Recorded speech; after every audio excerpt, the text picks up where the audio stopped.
Nous remercions Monsieur le Président de la Fédération des entreprises du Gabon. L'auto revient à Monsieur Joël Ondoela,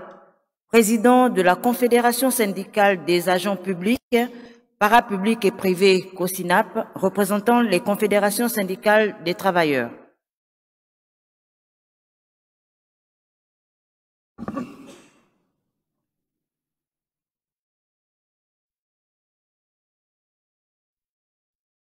Excellences, Monsieur le Président de la République, chef de l'État, Madame la Première Dame, en ce jour solennel de présentation des vœux par l'ensemble des forces vives de la nation, l'insigne honneur et le privilège me reviennent de m'adresser à vous humblement en qualité de porte-parole des confédérations syndicales et de la classe ouvrière gabonaise de tous les secteurs d'activité de notre pays pour vous souhaiter tous nos vœux chaleureux et sincères de parfaite santé, de bonheur et de prospérité. Ces vœux vont également à l'endroit de votre illustre épouse, Madame la Première Dame, Sylvia Bongo Ondimba, de vos enfants, de votre famille, ainsi qu'à tous vos collaborateurs, et y compris ceux qui vous sont chers. Que cette année nouvelle 2023 vous garantisse le maximum d'énergie et de force nécessaires pour la conduite et la gestion des affaires de l'État. Excellences, Monsieur le Président de la République, au moment où nous entrons de pied dans cette nouvelle année 2023 et que nous souhaitons par anticipation plus glorieuse, qu'il me soit permis de rappeler ici les quelques moments de détresse à fort impact négatif vécus dans un passé pas si lointain par la classe ouvrière en particulier et la population dans sa grande majorité. Cette tribune n'étant pas très favorable pour nous étendre sur le sujet, nous nous bornerons à être le moins exhaustif possible. En effet, pour mémoire,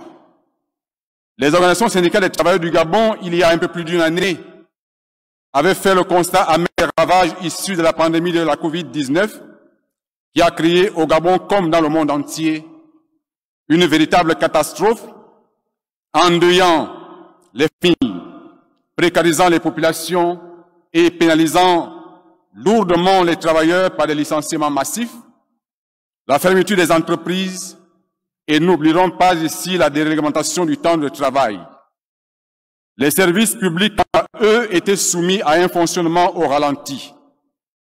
Je ne mettrai pas non plus la restriction outrageuse des libertés fondamentales au plan social. Oui, Monsieur le Président, heureusement que vous êtes là, et vous êtes bien là, témoin oculaire et fidèle du patriotisme qui a caractérisé la classe ouvrière pendant cette période de pandémie. Les effets de la Covid-19 ont bien occasionné les impacts économiques, sociaux, culturels et environnementaux. Les services hospitaliers de l'État ont été mis à rude épreuve par cette pandémie qualifiée à juste titre de guerre sanitaire. Nous gardons à l'esprit la mémoire de nos nombreux compagnons, amis et frères dont le labeur s'est hélas éteint avec leur dernier souffle sur les champs d'honneur. Depuis lors, et bien que les effets néfastes de la Covid demeurent encore vivaces, l'activité économique et sociale a sous votre houlette reçu la thérapie du plan d'accélération et de la transformation qui impose une stabilité sociale que les travailleurs et les populations en général appellent de tous leurs vœux, tel que vous avez vous-même jugé en son temps utile de fixer le cap, à savoir, je cite Monsieur le Président, « Il n'est pas tolérable qu'il y ait autant d'emplois précaires, autant de chômeurs, de pauvres, autant d'inégalités,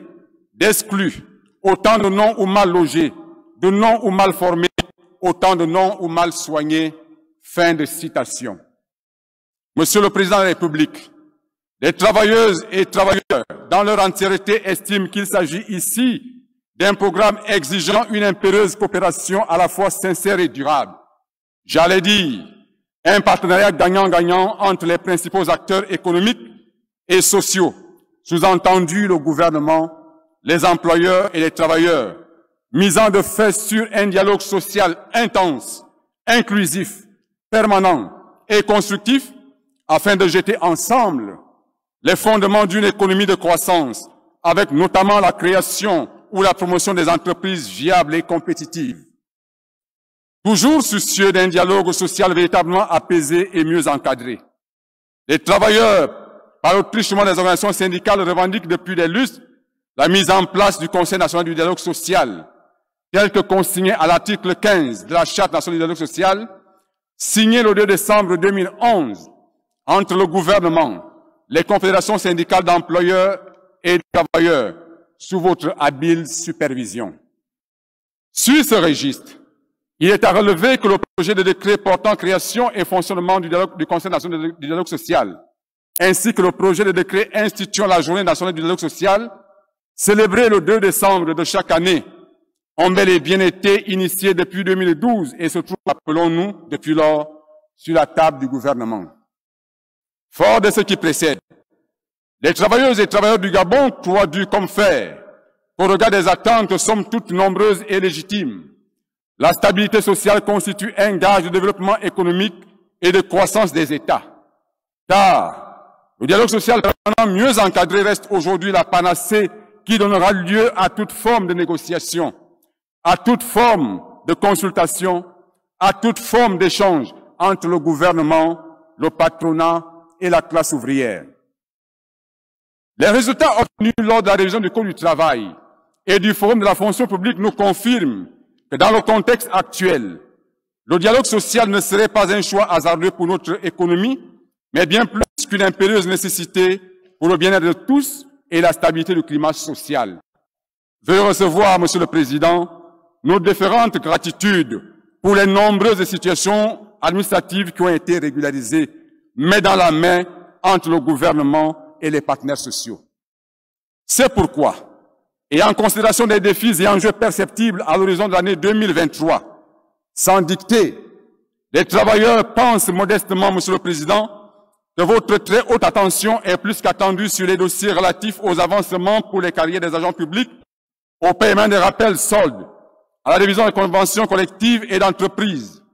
au paiement des indemnités de services rendus, à l'amélioration des conditions de vie des retraités, au chômage endémique des jeunes, au licenciement massif, à la vie chère, aux réformes profondes et courageuses des organismes de protection sociale que sont la CNSS, la CNAMGS, la CPPF, afin d'innover leur gouvernance. Car les créanciers prioritaires sont entre autres les travailleurs et les employeurs. La liste n'est pas exhaustive. À côté de ces préoccupations liées aux conditions de vie et de travail du salarié, nous n'occultons pas les épineuses problématiques au quotidien des peuples, en l'occurrence la route, la santé, le transport, l'éducation, la formation, le logement, l'eau et l'électricité, dont les réponses du gouvernement sont impatiemment attendues par les travailleurs en particulier et des populations gabonaises en général. En effet, malgré la hausse des prix, les salaires sont restés les mêmes et le panier de la ménagère s'épuise de jour en jour. Par souci d'efficacité et pour apporter des réponses idoines et pérennes à ces attentes nombreuses et somme toute autant légitimes, la classe ouvrière gabonaise met à votre disposition des théories efficaces traduites sous le concept de contrat social républicain, qui, de notre point de vue, vous aidera sans heurts à équilibrer la balance de la demande disponible et de l'offre.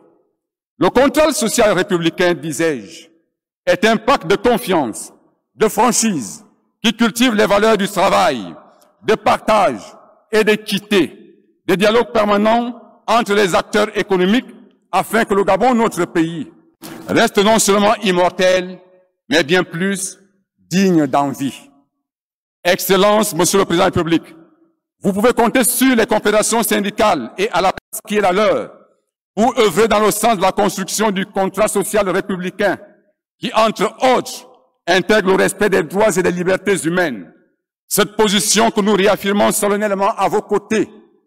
mérite, convenons-en, un segment de sacrifice des parties en présence,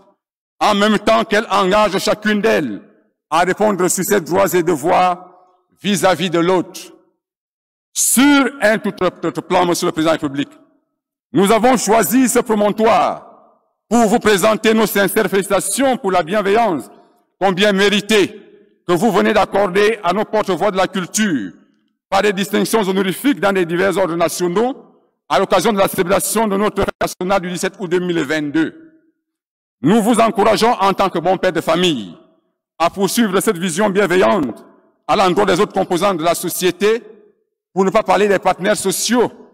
qui ont la lourde et la délicate mission d'éduquer et de former les travailleurs dans le cadre du maintien d'un climat social apaisé, condition essentielle pour la croissance économique. Même si par ailleurs, l'opinion ne mesure pas toujours comme il se doit les efforts et les bienfaits des partenaires sociaux dans le sens de l'apaisement de la communauté nationale lors des tensions politiques qui ont souvent menacé notre pays. À vous, Madame la Première Dame, les organisations syndicales des travailleurs du Gabon, par ma voix, saluent et félicitent votre engagement déterminé et humanitaire aux côtés des veuves, des orphelins,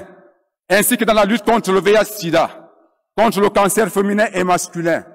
contre le harcèlement sexuel et moral en milieu professionnel. Aujourd'hui, les travailleuses et travailleurs vous encouragent à poursuivre ce combat noble pour le bien-être des citoyens, car nous sommes tous concernés et nous sommes tous engagés. Enfin, Monsieur le Président de la République, les travailleuses et travailleurs du Gabon me chargent de vous traduire très respectueusement leurs aspirations profondes pour cette année qui commence, aspiration d'un Gabon dans lequel chaque Gabonaise et chaque Gabonais, quelles que soient leurs conditions sociales, pourront se tenir debout et marcher sans crainte sur leurs droits inaliénables à la dignité humaine. Bonne et heureuse année 2023, le Président de la République, et que les membres de nos ancêtres veillent sur le Gabon. Je vous remercie.